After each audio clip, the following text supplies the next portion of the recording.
Welcome to Henry VIII, Unit 3, Lesson 4. And in this lesson we're going to evaluate what the impact was of the Reformation.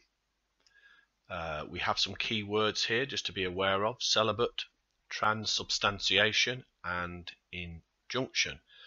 So to begin with, you can put today's date, the title in your book, on paper or in your document, whichever you prefer or have been using. And as with always, we start off with our quiz, 3 quick questions. How many sacraments did Catholics believe there were? How many sacraments did Protestants believe there were? And who was appointed Archbishop of Canterbury in 1533? So just give yourself a few minutes to have a go at answering those 3 questions. So how did we get on? Well, there are 7 sacraments: baptism, confirmation, Eucharist, penance, anointing of the sick, marriage and holy orders. To Protestants, they have 3: baptism, Eucharist and penance. And Thomas Cranmer was appointed Archbishop of Canterbury in 1533. So mark your answers. If you didn't get any of those right, write them out in full sentences. So let's have a look at today's question. What was the impact of the Reformation? Now, although the king had replaced the Pope as head of the church in England, there was little change for most people in the way that they worshipped God. However, a power struggle is emerging at the court of Henry VIII between 2 groups of people. We have on one side what were known as the radical religious reformers, and on the other side we have the conservative Catholics. Now, Cromwell and Cranmer are examples of the former, and Thomas Howard, Duke of Norfolk, and Stephen Gardiner, Bishop of Winchester, are examples of the latter. The religious reformers believed the church preached what the church preached should solely be on what was in the Bible. It was still dangerous at this time to be openly Protestant. Remember, Henry VIII is a Catholic at heart and opposed many of the aspects of Protestantism. John V was burnt at the stake in 1533 for denying transubstantiation. And reformers had to be very careful in how they push change. And then on the other hand, you have those that believed in traditional Catholic rules, very much opposed to any move towards religious reform, but also had to be careful as being a supporter of the Pope and denying royal supremacy was treason. Remember the Treason Act of 1534, which could be punishable by death. So just be aware that there are these 2 significant groups, these power struggle between the religious reformers and the conservative Catholics. Now, in July 1536, we see the Act of the 10 Articles passed, which reduced the sacraments from the current 7 to 3.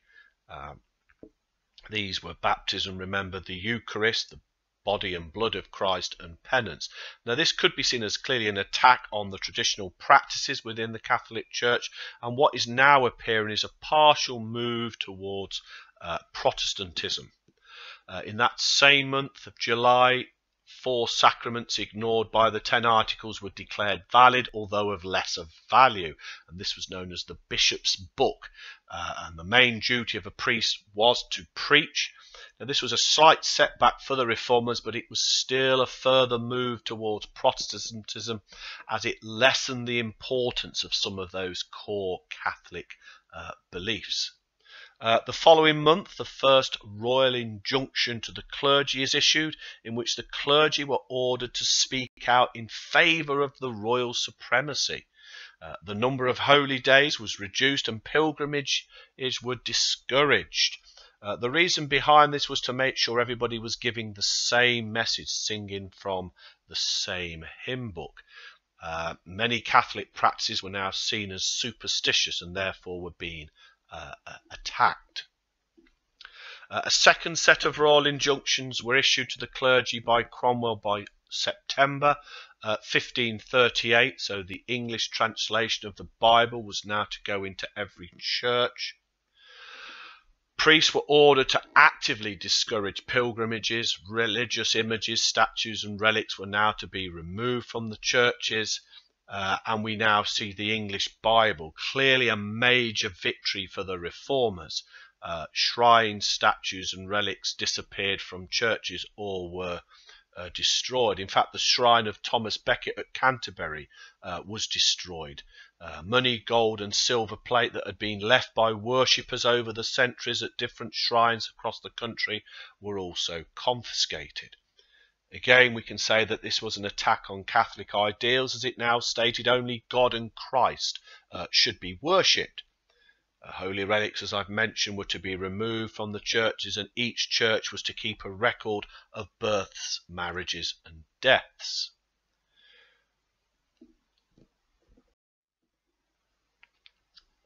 So it's worth noting at this point an individual, Thomas Cranmer, who is going to be appointed Archbishop of Canterbury. He will help Cromwell draft the 10 Articles and the Bishop's Book. He argued for the Bible to be written in English. He's not a politician, though, and was flexible in his beliefs in order to please Henry VIII. He allowed Protestants to be burnt to death even though they shared similar beliefs. Now, what we also find is certainly by 1538, Henry is starting to believe that the religious reforms are going a little bit too far. And in that year, 1538, he decided to return to the more traditional Catholic values. John Lambert, a priest, was repeatedly plunged into flames for denying transubstantiation. Henry watched, clothed in white, to show the purity of his Catholic faith. Now, what we may see, though, is that perhaps by 1538, the reformers might argue that they were in the ascendancy, that things were going their way. And although I've previously mentioned Henry now, by 1538 starts to put a hold, or put the brakes on, and he starts to return to more those sort of Catholic values. And it may well appear that Henry's having second thoughts. And what we see is in June 1539, the Act of the 6 Articles. And in a sense, this act restored several key Catholic beliefs that had been previously banned.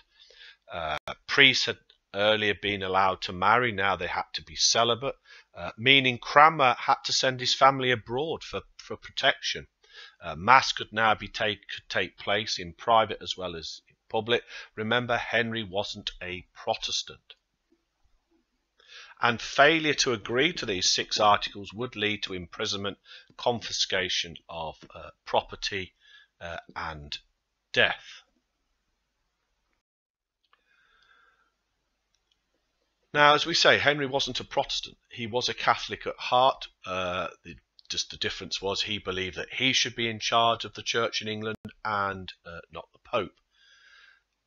Some Catholic practices, as we've mentioned, had gradually stopped. The pilgrimages, Saints' Day, and the worship of images and relics, and we do see the introduction of the Bible in English. However, those initial Act of the 10 Articles in 1536 is put a halt by 1539 with the Act of the 6 Articles. So what we've got now is a question, and it's an explain question. It's a how far do you agree question, and in the exam this would be worth 16 marks. So the statement is, in the years 1534 to 40, the English Church changed very little. How far do you agree? Now, obviously, what I'd like you to do is write out the question, highlight the key words in the question. Make sure that you understand what the question is asking. Re-go through some of the previous slides and write down ways in which you think the church changed very little and ways in which you think the English church changed a lot. I'd also take a note of the dates when things are happening, because it may well be that you think to start with there is change, but then later on this is sort of halted.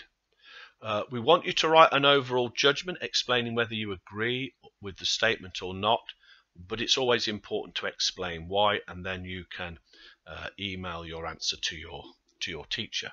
So read through the notes, go back through the slides, have a go at answering this particular type of question. Now here's our exit quiz. So how much can you remember from what we've done today? So what reinstated 4 of the second sacraments, although they were of lesser importance? What was the greatest achievement for the religious reformers? And under the 6 articles, what was confirmed? Only one answer though is required. So how did we do? Well, what's reinstated is the Bishop's Book in July 1537. What was the greatest achievement for the religious reformers? A Bible in English was to be in every church. And under the 6 articles, what was confirmed? Transubstantiation, purgatory, or the special role of priests. Again, we've talked previously about producing cue cards, revision cards. You may want to produce something which helps you think about what was the impact of the Reformation on the English Church.